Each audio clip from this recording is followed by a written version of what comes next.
Shalom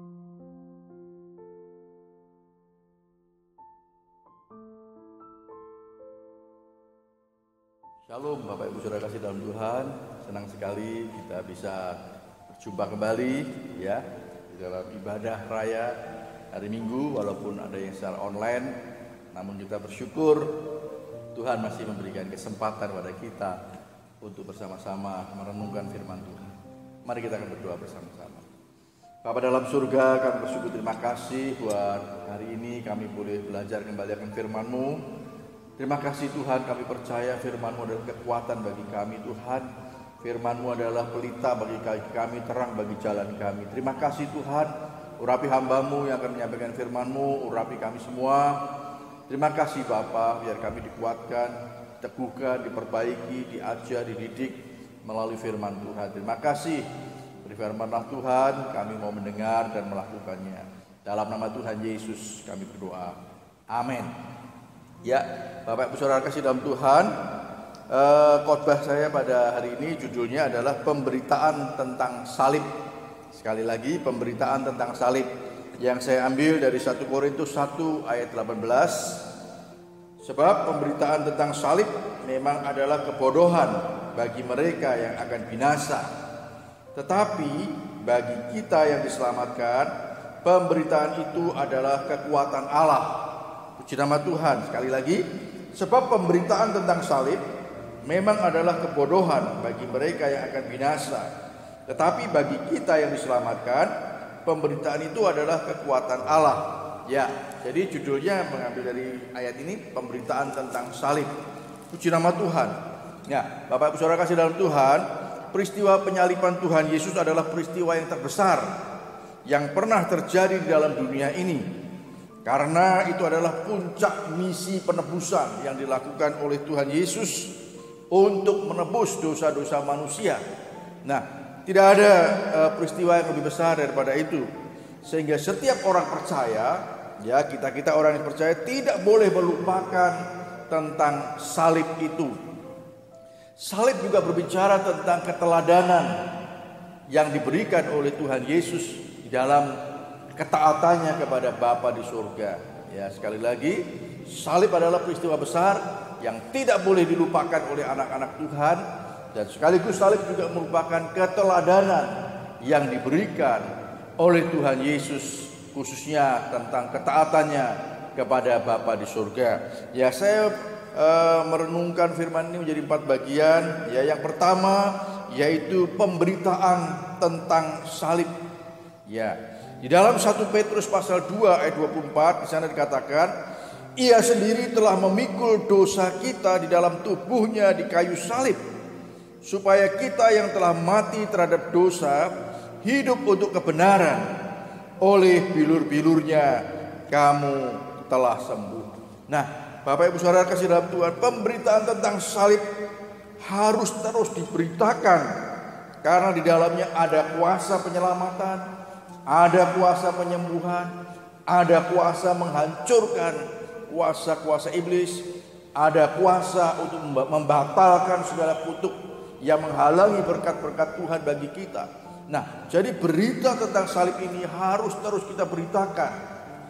Ya, harus terus kita beritakan sehingga mereka yang masih dibutakan oleh ilah-ilah zaman ini, supaya mereka boleh dicelihkan mata rohani mereka, dan mereka boleh mengenal dan percaya kepada Tuhan Yesus Kristus, sehingga mereka boleh memperoleh kasih karunia-Nya, keselamatan melalui berita tentang salib. Saudara, sekali lagi berita tentang salib adalah berita yang luar biasa yang harus terus kita beritakan, sebab di dalamnya ada kuasa keselamatan. Siapa yang percaya akan diselamatkan, dan ada kuasa kesembuhan. Seperti katakan, ya, dikatakan tadi, oleh bilur-bilurnya kamu telah sembuh. Ya, ada kuasa untuk menghancurkan kuasa-kuasa kegelapan, dan ada kuasa untuk membatalkan segala kutuk yang merintangi, menghalangi berkat-berkat Tuhan bagi kita orang-orang yang percaya. Puji nama Tuhan. Mari Bapak Ibu Saudara kasih dalam Tuhan. Ya, tadi firman Tuhan tadi katakan, pemberitaan itu adalah merupakan kekuatan bagi kita. Nanti kita akan bahas lagi ya, Saudara. Jadi mari beritakan pemberitaan tentang salib itu dengan berbagai macam cara, ya. Mari kita terus beritakan berita tentang salib itu. Yang kedua adalah kebodohan bagi mereka yang akan binasa. Tadi dikatakan bahwa berita tentang salib adalah merupakan kebodohan bagi mereka yang akan binasa. Nah, saudara, firman Tuhan mengingatkan di dalam Efesus pasal 5 ayat 17, sebab itu janganlah kamu bodoh, tetapi usahakanlah supaya kamu mengerti kehendak Tuhan. Nah, Bapak Ibu Saudara kasih dalam Tuhan, banyak orang di sekitar kita yang mereka masih dibutakan oleh ilah-ilah zaman ini. Jadi saya katakan demikian, sehingga mereka tidak bisa melihat, ya, sinar kemuliaan Injil, tidak bisa menerima berita tentang salib karena mereka tidak mengerti kehendak Tuhan. Ya, firman Tuhan katakan merupakan satu kebodohan. Ya, tetapi Bapak Saudara kasih dalam Tuhan, mari, mereka masih dibutakan oleh ilah-ilah zaman ini hingga mereka tidak bisa mengerti, ya, tidak bisa menerima tentang berita salib itu yang menyelamatkan. Saudara, kita tahu bahwa iman timbul dari pendengaran akan firman Kristus.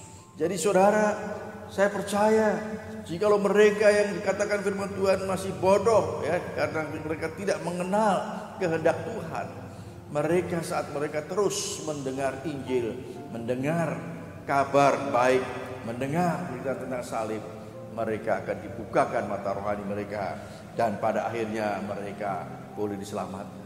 Mereka tidak mengerti kehendak Tuhan, karena kehendak Tuhan adalah menghendaki supaya semua orang diselamatkan. Saudara, mari Bapak Saudara kasih dalam Tuhan, ya, tadi katakan kebodohan bagi mereka yang akan binasa. Kita tentunya tidak menginginkan saudara-saudara kita, keluarga kita, ya, mereka binasa karena mereka tidak mengerti kehendak Tuhan.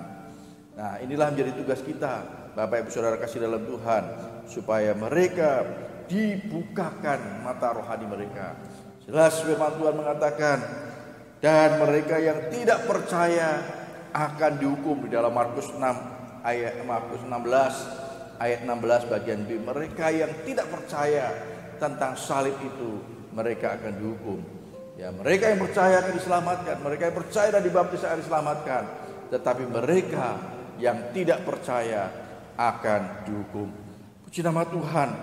Biarlah kiranya berita tentang salib ini akan menjadi berkat bagi banyak orang.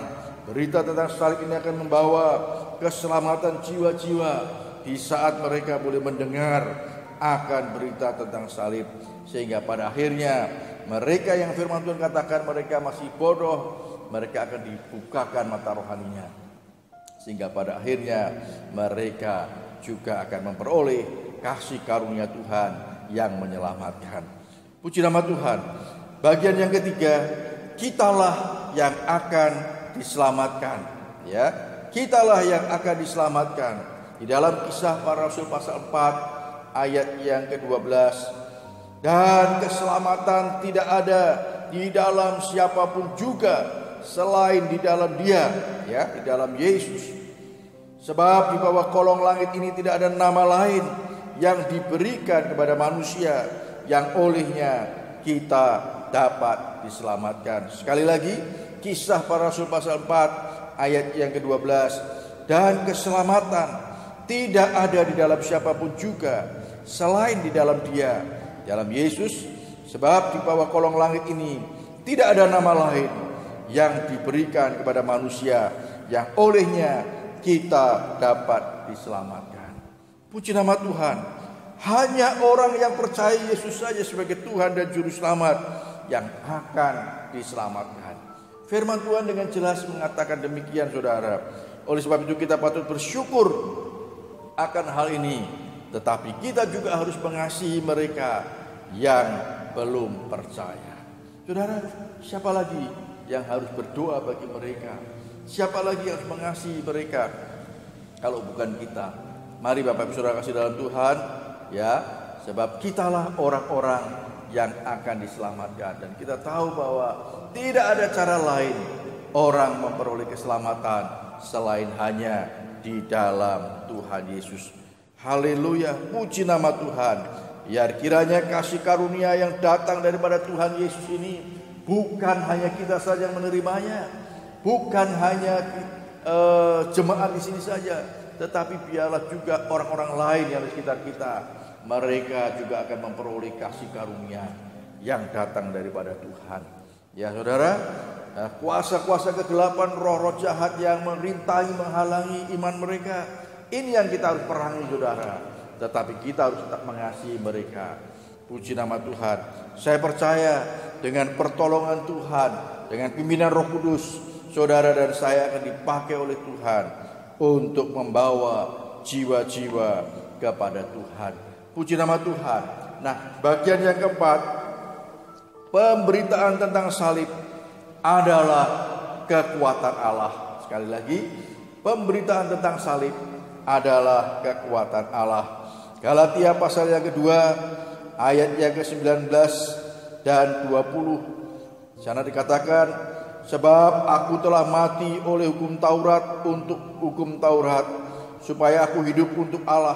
Ya, bagian yang 19b, aku telah disalibkan dengan Kristus, namun aku hidup. Tetapi bukan lagi aku sendiri yang hidup, melainkan Kristus yang hidup di dalam aku.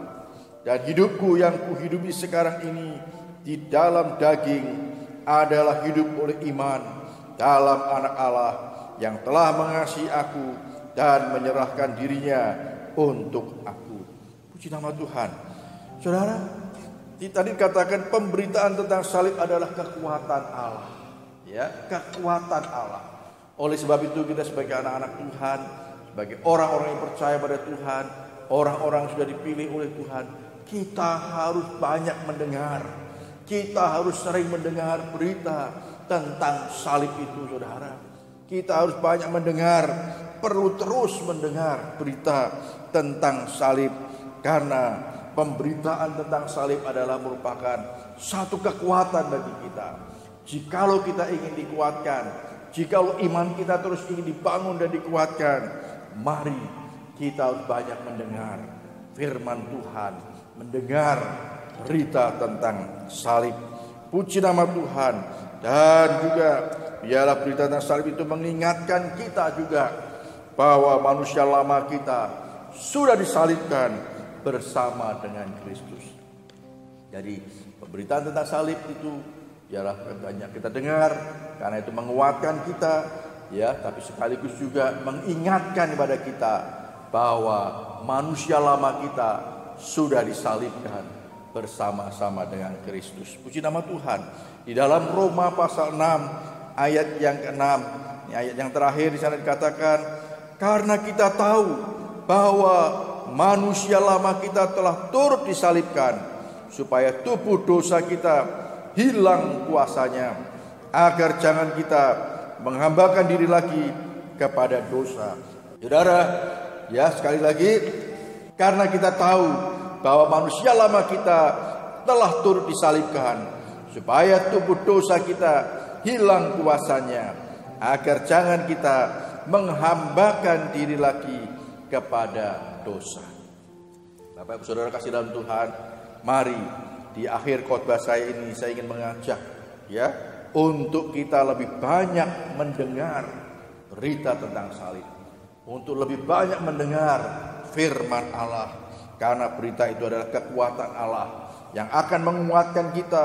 Dan terus beritakan juga berita tentang salib itu melalui berbagai macam cara, melalui berbagai macam media-media sosial, saudara. Saya percaya, saudara, kalau sekarang ini dengan kemajuan teknologi, ya, kemajuan teknologi di mana media sosial banyak sekali sarana-sarana untuk kita bisa memberitakan firman Tuhan, untuk kita bisa memberitakan berita tentang salib. Saudara, saya ingin mengajak, mari kesempatan ini gunakan sebaik-baiknya, saudara. Ya, jangan kita mau kalah dengan iblis. Iblis berusaha memenuhi dengan media-media sosial dengan berita-berita hoax, ya, berita-berita yang pornografi. Ini adalah cara-cara iblis untuk memperluas kerajaan kerajaannya di bumi ini. Tetapi mari kita ikut ambil bagian, ya anak-anak Tuhan, untuk memperluas kerajaan Allah di bumi ini melalui memberitakan firman Tuhan dengan berbagai media-media sosial, saudara. Saudara bisa lewat WhatsApp, ya status di WhatsApp. Saudara bisa lewat Instagram, Facebook, berbagai macam cara, ya YouTube. Saudara gunakan itu untuk menyampaikan berita kabar baik, berita tentang salib yang menguatkan kita, ya, yang menguatkan kita. Dan berita salib itu juga yang akan menyelamatkan orang-orang yang masih dibutakan oleh ilah-ilah zaman ini. Biar kiranya melalui firman Tuhan ini akan menguatkan kita dan mendorong kita untuk kita boleh dipakai Tuhan sesuai dengan talenta, sesuai dengan karunia yang Tuhan sudah berikan pada kita. Tuhan Yesus memberkati kita semua. Amin. Mari kita akan berdoa. Bapa dalam surga, kami bersyukur, terima kasih.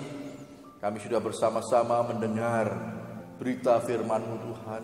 Sungguh kami bersyukur Tuhan, jikalau berita tentang salib itu adalah merupakan satu kekuatan bagi kami. Terima kasih Tuhan Yesus, biar Roh Kudus akan menolong kami untuk kami lebih banyak, lebih menyukai pemberitaan firman Tuhan, pemberitaan tentang salib itu yang menguatkan kami. Dan biarlah kami akan gunakan berbagai media-media yang ada untuk kami boleh memberitakan berita tentang salib itu. Tuhan terima kasih. Tuhan kami juga berdoa buat mereka yang belum mengenal Engkau Tuhan. Dan kiranya melalui pemberitaan salib ini akan ada banyak orang-orang yang dibukakan mata rohani mereka, dicelikan mata rohani mereka, supaya mereka boleh diselamatkan. Terima kasih Tuhan.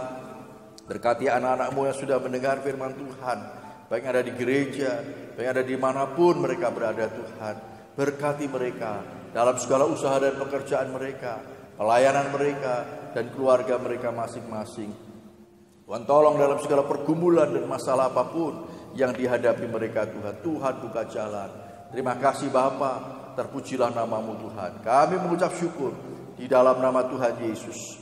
Tuhan sebentar kami juga akan masuk di dalam perjamuan kudus. Kiranya Tuhan kuduskan, sucikan hati dan pikiran kami, supaya kami boleh layak, supaya kami boleh berkenan untuk mengambil sakramen perjamuan kudus ini Tuhan. Terima kasih Tuhan, ampuni segala dosa dan kesalahan kami, kuduskan hati dan pikiran kami. Terpujilah nama-Mu, di dalam nama Tuhan Yesus kami sudah berdoa. Haleluya, amin. Ya baik, kita akan langsung saja untuk perjamuan kudus.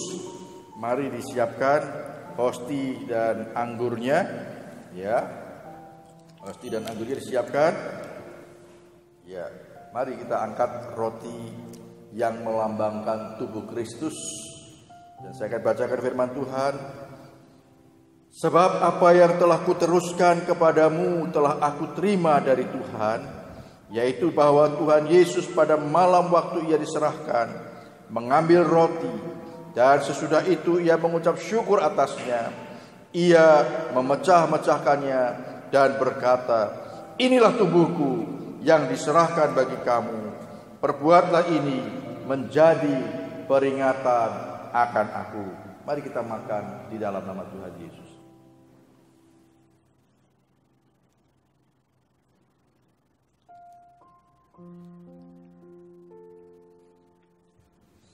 Angkat cawan tangan kanan saudara.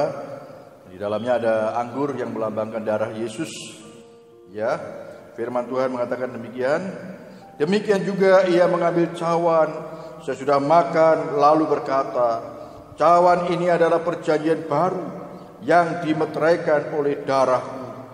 Perbuatlah ini setiap kali kamu meminumnya menjadi peringatan akan aku.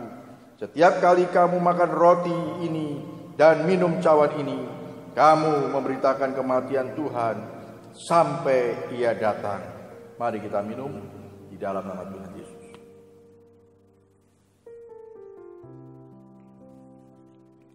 Mari kita bersyukur pada Tuhan. Oh haleluya, haleluya, haleluya.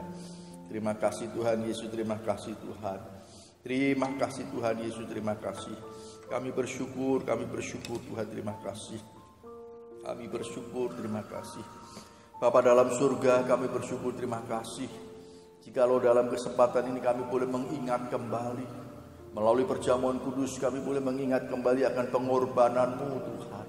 Biarlah kiranya melalui tubuh dan darah-Mu ini Tuhan, Engkau yang sudah mengampuni segala dosa-dosa kami, Engkau yang sudah menyucikan kami Tuhan. Terima kasih Tuhan. Kami bersyukur Tuhan atas kasih karunia-Mu yang Tuhan Kau sudah nyatakan dalam kehidupan kami.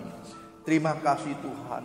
Sebab tanpa pengorbanan-Mu Tuhan, tanpa tubuh dan darah-Mu kami akan binasa. Terima kasih Tuhan Yesus. Kami tidak akan melupakan perbuatan-Mu yang besar.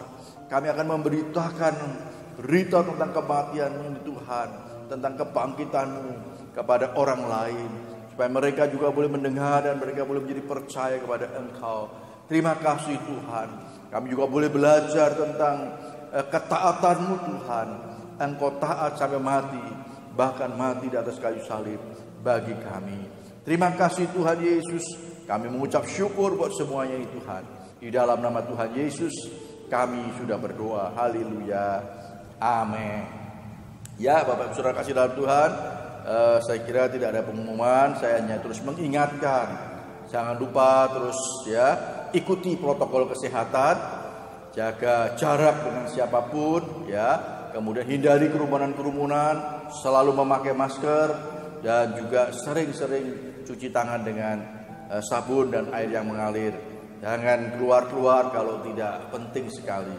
Ya, saya percaya dengan cara itu kita akan dijauhkan dari penularan virus corona. Selamat pagi, Tuhan Yesus memberkati. Amin.